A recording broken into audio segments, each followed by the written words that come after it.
नावाचे तेने सार्थक जन्माचे. भगवंताचं नामस्मरण कोणतंही नाव घेतलं तरी ते नाव श्रेष्ठ आहे. आज दत्त जयंती आहे म्हणून दत्त नामाचं मी महत्व सांगतोय.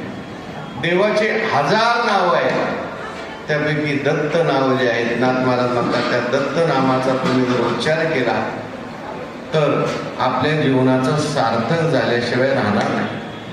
कारण भगवंताचं नामस्मरण केल्यानंतर भगवान परमात्म्याचा अनुग्रह प्राप्त होतो. व्यवहारामध्ये सुद्धा कोणाचं एखाद्याचं नाव घेतलं तर आपलं काम होतं, तसं भगवान परमात्म्याला आपल्या नामाचा अभिमान आहे. कसं जरी देवाचं नाव घेतलं तरी सुद्धा भगवान परमात्म्याला असं वाटतं की कसं का याने माझं नाव घेतलं, मी त्याचा उद्धार करणार. आणि म्हणून भगवान परमात्मा